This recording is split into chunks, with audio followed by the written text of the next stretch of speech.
Oi, gente, pra quem não me conhece, sou o Pedro, a gente tá aqui pra mais um vídeo bem especial no Piolho, no meu canal que a gente fala aí de livros e mais algumas outras coisas.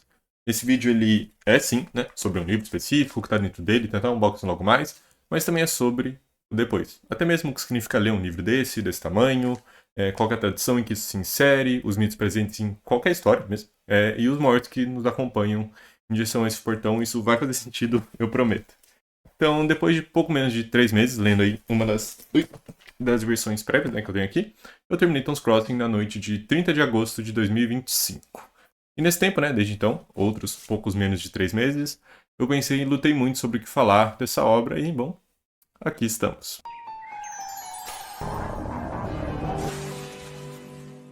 Começando pelo mais simples, Tons Crossing é o mais novo livro de Mark Danilewski, hoje, né, conhecidíssimo por sua obra de estreia Casa de Folhas, House of Leaves, lá de 2000. Eu tenho um vídeo sobre a obra completa dele aqui no canal, para quem se interessa. A tradução brasileira de House of Leaves, um outro traduzindo o início de um dos livros menos conhecidos deles e o meu favorito. E um também sobre os scripts que ele escreveu para uma série de House of Leaves que ainda não aconteceu. Tem bastante coisa aqui no canal. Mas voltando, Tons Crossing, cadê meu Tons Crossing? Tá aqui. Tons Crossing, lançado agora no último dia 28 de outubro, é, na opinião do autor, a sua obra máxima. It is the best thing I've ever written. Ia ser só um passeio pelas montanhas de Prados, uma história simples, mas algo impossível começou a se formar e, após 10 drafts de um manuscrito de 1.600 páginas, passando pelo seu editor, a gente tem esse aqui com, né, 3/4 aí do tamanho original. Eu acho legal a extremamente simples e significativa bio que a gente tem aqui no final do livro e, né, que se tornou a nova bio oficial do autor, que é Mark Danilewski nasceu em Nova York, cresceu em Utah e agora mora na Califórnia. Dividindo a vida do autor nessas três grandes partes, como tantas outras coisas podem ser divididas, né? Seja, sei lá, corpo, alma e espírito, inferno, purgatório e paraíso, começo, meio e fim, casca, clara, gema, ok. Nessa eu viajei um pouquinho. Pai, Filho e Espírito Santo, passado, presente e futuro. Estranho, né? Como tanta coisa se encaixa nisso, ontem, hoje, amanhã, manhã, tarde e noite bronze, prata, ouro, dá até pra ir, né, indo pra Freud lá, id, ego, superego, mas claro, infância, adolescência e idade adulta. Situado então nesse período aí de adolescência do autor, lá em 1982 em Utah, nos Estados Unidos, quando ele teria seus 16 anos, assim como os protagonistas da obra, nós temos a visão aí de um outsider, né, alguém que não pertence àquele lugar. Alguém que nasceu em Nova York, iria passar o resto da vida em Los Angeles, Califórnia, mas né, nesse estágio do meio, temporário, vago, perdido, a visão que Danilewski apresenta nesse livro, sem dúvidas, um reflexo da sua família judia, não mormon, crescendo em Utah nos anos 80, é explorada de inúmeras formas através da vida de vários personagens, enquanto ao mesmo tempo o autor busca, né, remediar o gênero de faroeste. Né, o livro ele tem aqui escrito na sua capinha, né, aqui dentro, ele é um livro de faroeste, né, um western. Ou talvez não tenha ficado legal esse final, hein? Vamos ver. It's kinda stupid now that I've been here, but I had this idea about the West. I figured there'd be horses everywhere, especially in the streets.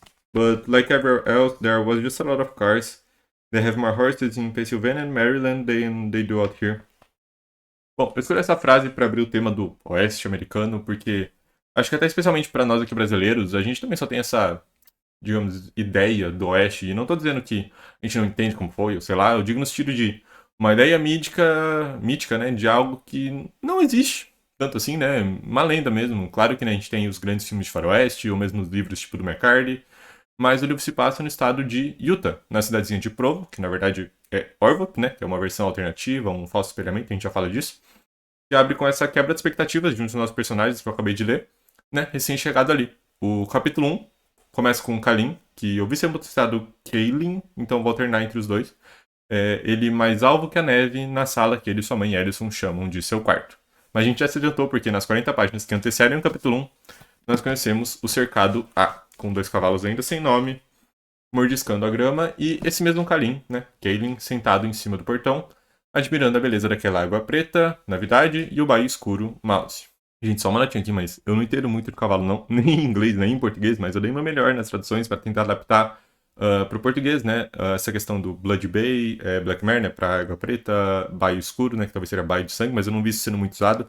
Mas né, a gente tem essa imagem pelas flores, o céu, a brisa, as árvores vermelhas se erguendo, a terra batida, né? O Kalim sentado ali na cerca. E claro, né? Os cavalos e tudo muda quando o Tom, né? Que dá título à nossa história, Tom's Crossing, ele chega. Mas, respondendo melhor a pergunta que dá título a essa sessão, o livro ele começa nessa cena pacífica que eu acabei de escrever do cercado A, transicionando para Kalin e sua carta, né, na sala ali, né, é a sala deles, mas é o quarto dele também, no capítulo 1, e eventualmente, né, chega nos canyons, encostas rochosas e gigantescas montanhas pela qual eles terão que passar. Tudo isso em uma versão alternativa da Real Provo, Uta, né, aqui, Orvop, igual eu falei. E talvez essa mistura de letras, né, Orvop para Provo, faça tematicamente mais sentido quando a gente considera a província vizinha ali, né, de Orem, que aqui vira Rome, nossa Roma. Então, antes de continuarmos, usando isso aqui como uma transição, agora mostrando um pouquinho mais do livro em um unboxing, eu comprei o meu pela Amazon brasileira mesmo, tá? Chegou super rapidinho. E já servindo aqui para informar, o livro que foi lançado lá fora pelo preço de $40, tá saindo por 170, 180, até uns 200 aqui no Brasil. Né, essa versão aqui, né, que é a capa dura, sem nenhum imposto ou frete adicional. Tem um e-book, mas em conta aqui pra gente, né, por metade disso. E o audiobook que sai lá em janeiro, que eu pelo menos até peguei de graça lá na Amazon gringa, numa pré-venda com um trial da Audible. O livro, então, nessa única versão disponível, ele é hardcover, né, capa dura, com uma dust jacket dessa capa do chapéu. A capa real é azul, com as iniciais TC, e atrás uma frase do livro que diz que ninguém fala com os mortos de graça. Os papéis têm um corte desigual, em inglês eles chamam de deckled edges. Aqui eu vi o nome de bordas regulares, que é esse papel que não tem o corte retinho, e dá um sentimento muito doido pro livro. O livro ele é lindo, muito gostoso de segurar, passa aquele sentimento, né, de livrão. E falando um pouquinho do interior, a gente tem que esse amontoado de papéis destruídos são da propriedade de ELM e transcritos por um símbolo esquisito, né, como já virou padrão nas obras do autor, usar até as informações de copyright para acrescentar a narrativa. Ele é, em sua maioria, normal, ou seja, contendo palavras nas páginas, o que deve ser um absurdo de escutar, né? E lendo ele, você percebe o carinho do autor na colocação de cada parágrafo em cada uma das 1.232 páginas dessa montanha.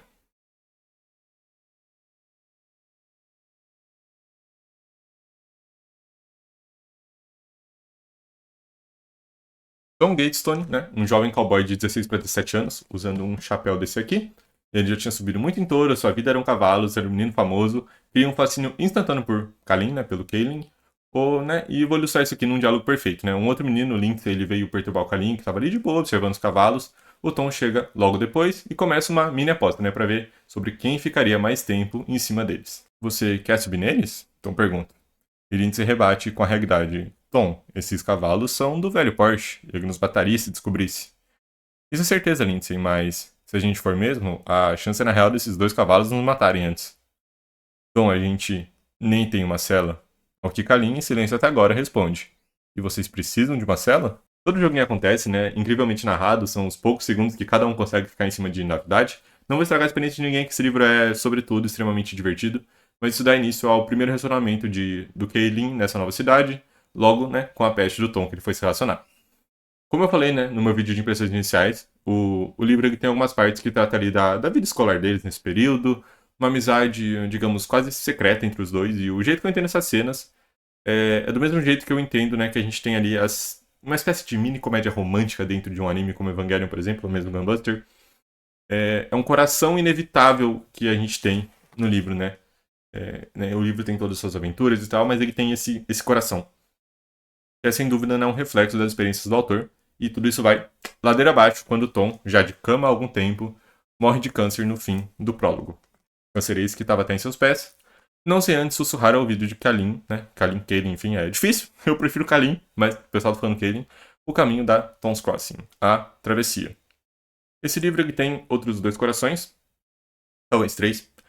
A família do Tom, os Gatestones, eles têm uma rixa geracional mesmo, né? De várias e várias gerações de eras sobre terras e cavalos, entre os seus ancestrais e os ancestrais da família Porsche, que a gente conhece, né? Como o dono dos cavalos que estão no cercado A, de sua propriedade, que se tornam tão importantes na amizade entre Kalin e Tom. A gente vai ter inúmeras cenas dos Porsches aqui e eles são sem dúvida outro coração desse livro, mesmo que um coração bem, bem sombrio. Ele tem o seu clássico homem malvado do faroeste, mas claro que, com um twist interessante, o Danilevski é um bom escritor e já começa com o velho Porsche, Orwin, querendo ser dono daquilo que não tem dono. Um maciço de gigantescas montanhas para abrir estacionamentos e resorts de esqui. As cenas da família Porsche contam com ele e seus inúmeros filhos e o relacionamento complicadíssimo entre eles. É muito interessante a exploração de dinâmicas de poder, qual filho é superior ao outro, qual tem mais respeito do pai, seja Egan, Kelly, Sam, Shelley, Woolsey, Francis ou o pequeno Russell, né, que é colega de classe dos nossos protagonistas. E é impossível não comentar, mesmo que sem muitos detalhes por motivos de spoiler, não posso falar, mas sobre a outra nova integrante da família Gatestone, a Landry. Ela é uma órfã adotada por Sondra, mãe de Tom. aos 6 anos, hoje com 15 para 16. Nascida na Samoa, né, nas Ilhas Samoa, eventualmente passou para os Estados Unidos, vivendo em todo tipo de rua, até se tornar, né, parte dessa família. A Lendry é o grande coração desse livro, junto com seu grande Jojo, de pelagem que tende ao azul. Ela, assim como Kalin, se viu inserida em um conflito maior que ela mesma, e como eu disse, não posso ter muitos detalhes, porque a gente entra em muitos spoilers, mas confia em mim que essa menina que tinha pedras dentro da cabeça, palavras do Tom, é o que te faz chorar aqui. Não falta também a narrativa das mães, a Ellison, a mãe de Kalin, e Sondra, a mãe de Tom e Landry, cada uma com seu respectivo parceiro, né, lidando com a sua particular série de problemas. A Ellison, né, que recém se mudou com seu filho para Orville, como falei antes, a sala é o quarto do Kalin, então dá para imaginar as condições que eles vivem. Estigmatizada por essa sociedade, né, por não pertencer à religião, né, os mormons deles. E a Sondra, né, que ganhou o nome Gatestone ao se casar e que já tinha perdido seu filho Evan, depois perdeu o Tom pro câncer, e agora tem só a Landry. A amizade entre as duas é um núcleo emocional fantástico do livro, e elas são exatamente isso. Pessoas lidando com coisas. Resiliência, talvez? Mas vamos para a história, finalmente. Stone's Crossing é sobre libertar algo a alguém e se tornar livre no processo. A sinopse de loja, né, que aparece nas lojas e vindo do livro, é sobre 2 adolescentes salvando 2 cavalos que estavam determinados para morrer. E como que isso funciona? Né? Orwin Port, o velho Port, dono do cercado A e dos cavalos que ali habitavam, né, na verdade Mouse, ele é dono da empresa Port Meats, né, as carnes Port. Dono também de, claro, um abatedouro. É senso comum dentro da história que ali nas ruas Salgueiro Carvalho não acontecia nada com o que estava no cercado A, né? Era só um cercado ali para os cavalos, enfim. Mas o que é que fosse colocado no cercado B seria levado ao abatedouro, né? Vinham ali os caminhões e tal, para levar para o abatedouro no dia seguinte. Kalin e Tom, em sua amizade, eles viviam cavalgando pelas montanhas, ali em Provo mesmo, né? Orville, roubando na vida de Mouse, enquanto o Sr. Port estava longe para dar um rolê pelas grandes montanhas e canyons de Utah. Depois ao cercado A, e tudo continuava bem, né? Levava, voltava, tudo bem. O desejo final de Tom, ao sussurrar o caminho para Crossing, a travessia, era de que se um dia na vida de Mouse fossem movidos para o cercado B, significando, né, um abate futuro, que Kaelin os roubasse para sempre, levando esses cavalos ao escondido portão em meio às imponentes montanhas, para que eles fossem, para sempre, livres. Então, resumindo muito, a gente tem como se fossem 3 núcleos narrativos.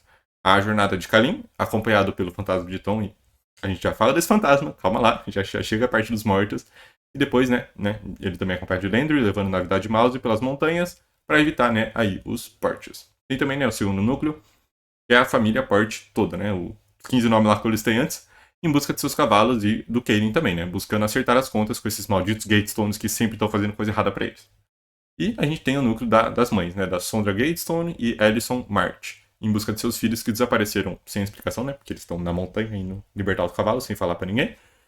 E, né, vendo a mídia contando cada dia histórias mais estranhas, como o assassino Kaelin rapta a filha adotada dos Gatestones e continua fugindo pela montanha depois de roubar os cavalos de nosso estimado contribuidor Sr. Port. Você vai assistir raiva lendo esse livro. É muito bom, confia em mim. Mas tá, o que é esse lugar específico, esse portão na montanha para onde vão Kaelin e companhia, e, né, que dá título ao livro, né, a Tom's Crossing, a travessia de Tom, essa encruzilhada, esse portão. Vou ler aqui um trecho, né, de novo. But as most suspected, and why the phrase itself persisted, there had to be more at play than mere happenstance grading significance to that location, even if what that significance was continued to remain so elusive. There had to be more, folks, was certain. A travessia de Tom não era nada mais que um portão, né, sem a cerca no meio, ali no Prado dos Pilares, né, chamado Pillars Meadow. Dá pra dizer que ali era mais ou menos o limite, né, de onde as pessoas poderiam comprar terras, e isso, claro, se liga ali ao plano do Old Port de comprar as montanhas, fazer seus resorts e tal. Então ele era como um certo limite, assim, um portão falso, digamos assim, né, naquela terra também onde aconteceu toda a rixa entre Ports e Gatestone.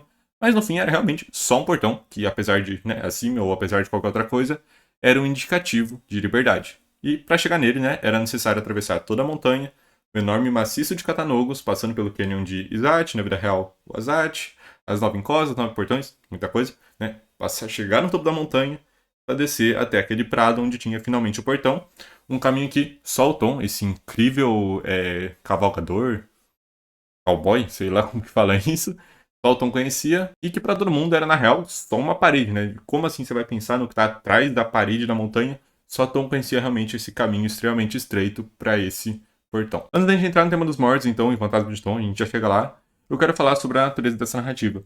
Os livros que eu tô comparando a Tom's Crossing, que, né, que pensando assim faz mais sentido para mim, estão sendo Grande Sertão Veredas, Sem Despedidas e Pedro Páramo. Não me entenda mal, Tom's Crossing não é nenhum desses livros, ou como algum deles, o Danevsky sempre é meio difícil assim, de classificar exatamente, mas ele faz algumas coisas parecidas de maneiras interessantes. Assim como o Grande Sertão de Guimarães, ele é uma história de uma pessoa. Lá, né, a gente conhece o narrador e o interlocutor nem tanto, e aqui, né, em Tons Crossing, é meio o contrário. Você passa cerca de metade do livro sem conhecer a natureza da sua voz narrativa, e outra metade tentando entender ali os exatamente, e o interlocutor é você mesmo. É uma história claramente de natureza oral, e no caso de Tons Crossing, logo é evidente que ela foi passada entre muitas e muitas pessoas, né, se tornou aí uma história mítica. Não é a história extremamente pessoal, narrar particular de Robaldo, por isso que eu digo que não é uma comparação exata. Comparo também com Sim Despedidas, da maravilhosa Han Kang, por dois fatores, né? As pessoas lutando para viver, como no exemplo da Sondra e Ellison ali nesse ambiente hostil, e a natureza imaterial de algumas das cenas. E por fim, ligado a isso, Pedro Páramo não podia ficar de fora pela presença dos mortos na narrativa de uma maneira fantástica. A gente já chega lá. Tons Crossing não é sem suas interrupções, e no vídeo passado eu chamei de interpolações, interjeições.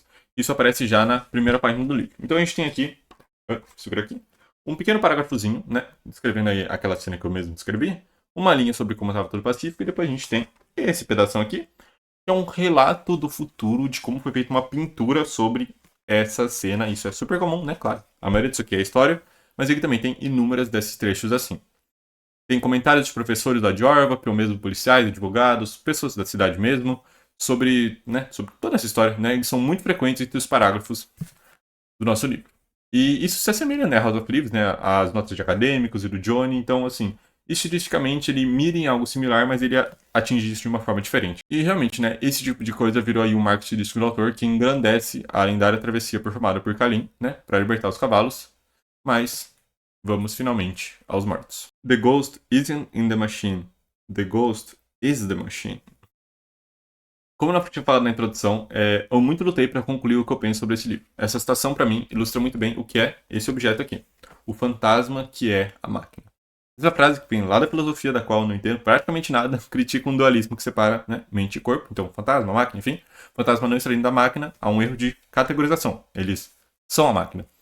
Essa frase usada em Tons Crossing, né, que é o jeito que eu estou aplicando aqui, né, isso no caso é usado dentro de um daqueles parágrafos que são diferentes, ele é sobre a presença fugidia daqueles que já se foram, né, nesse objeto livre.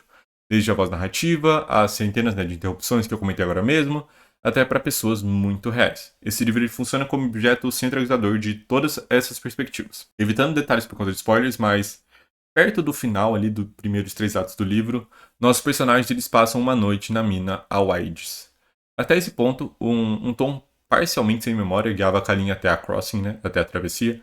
E nesse capítulo, né, muitos outros, como Tom ou diferentes de Tom, e eu tô pisando em aula para evitar spoiler, mas é apresentado pra gente tantos outros que já se foram. Eu citei Sem Despedidas e Pedro Páramo e não foi à toa, né? A gente tem nativos, colonizadores, listas e listas de nomes, os próprios antepassados dos Gayslands e dos Portes, e muito mesmo aqui não está escrito. É um pouco difícil de explicar, e até falei isso considerando que, né, a gente tem aqui um livro gigantesco de 1232 páginas, lotado de texto, mas muita coisa aqui em Tons Crossing não está escrita, né? As coisas são implicadas e cabe, né, a perspicácia originalmente do leitor, e aqui eu estou cortando o autor, viu, perceber as consequências das palavras que estão aqui escritas.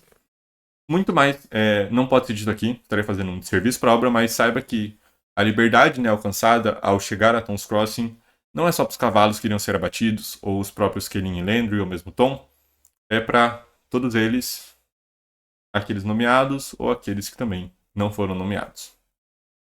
Como não é segredo, né, para aqueles que já leram Casa de Folhas, o Danilevski é fascinado por aquilo que veio antes, no caso de Casa de Folhas, né, tradição de filme, né, essa longa tradição de estudos de cinema, críticas da indústria, tipos de câmeras e muito mais. E aqui em Tons Crossing, né, o interesse é o grande mito. Exemplificando de forma simples, a Ilíada é talvez um dos textos centrais para Tons Crossing, o que é no mínimo interessante considerando minha comparação com o Grande Sertão Veredas. Tá, mas o que isso significa? Você deveria ler a Ilíada para ler Tons Crossing?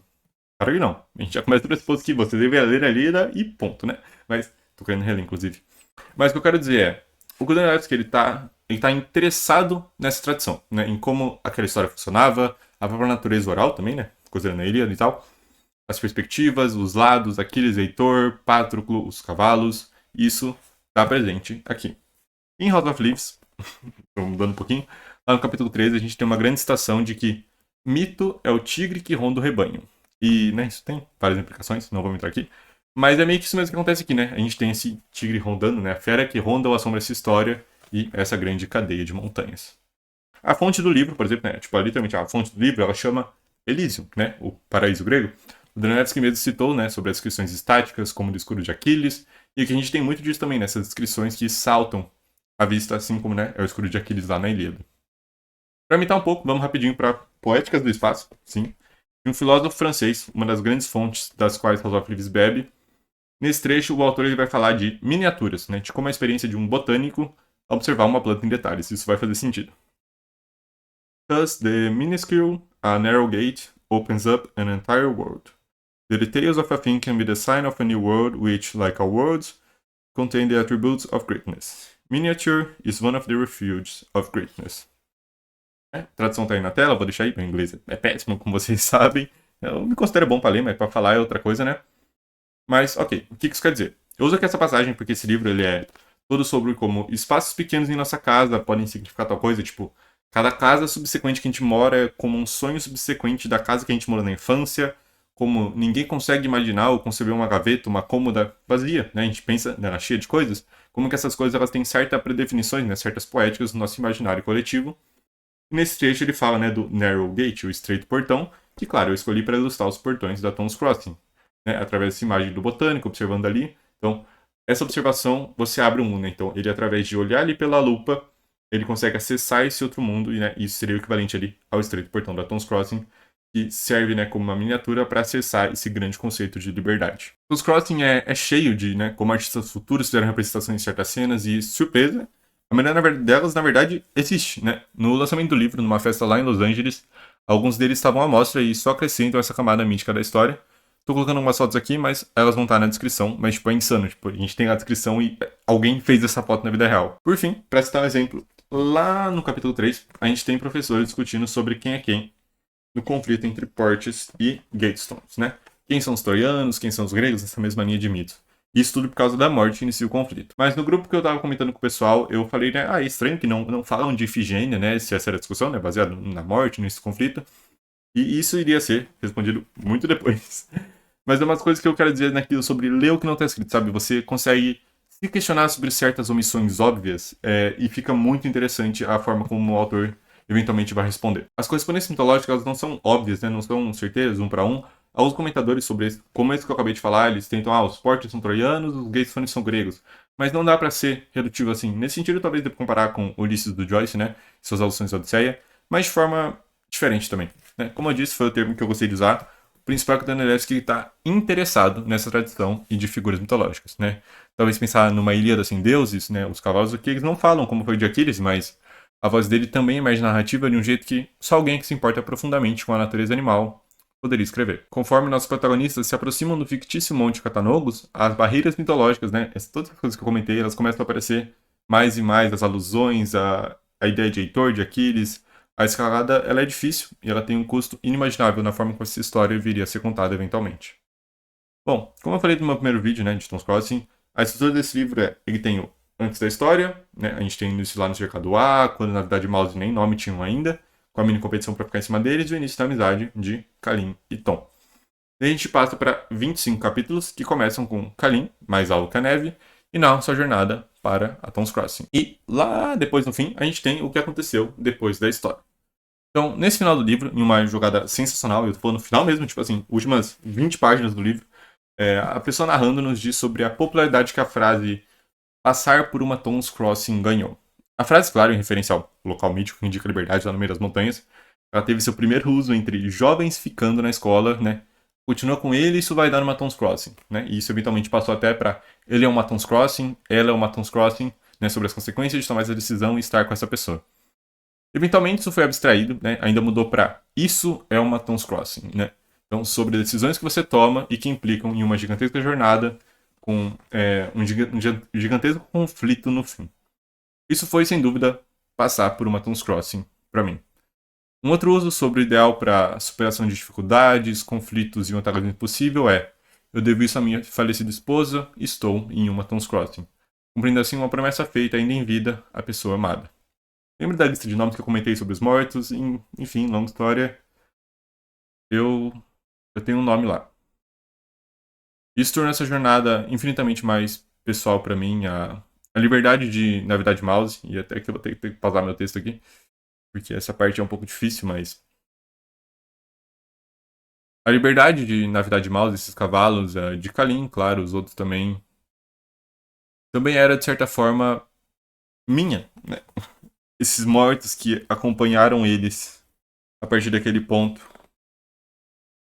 até chegar no final, né? O fantasma de Tom, mesmo, que foi por muitos anos apagado das lendas. Então o livro também fala sobre como as pessoas contavam que eu tava essa história e ninguém falava do Tom, porque ninguém sabia que o fantasma dele acompanhava essas pessoas. Então, da mesma forma, pro resto do mundo, eu tenho o meu particular sobre essa história, sabe? E assim como acho que qualquer um vai ter. E o Fantasma de Tom foi lentamente voltando para as versões até, né, a gente chegar, finalmente, na versão de Tons Cosmos que a gente tem.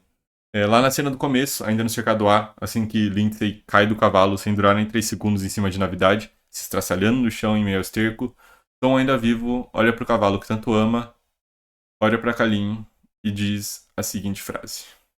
Agora você sabe contra o que você tá, né? Em inglês. Now you can see what you're up against. E essa fala que pronuncia tanto da aventura de Kalin e Landry, acompanhado de Tom, claro, com Navidade Mouse e Jojo. Óbvio, Landry nunca iria sem ser Jojo. Eu repito agora pra você. Agora, você sabe o que te espera. Obrigado, gente. Até a próxima.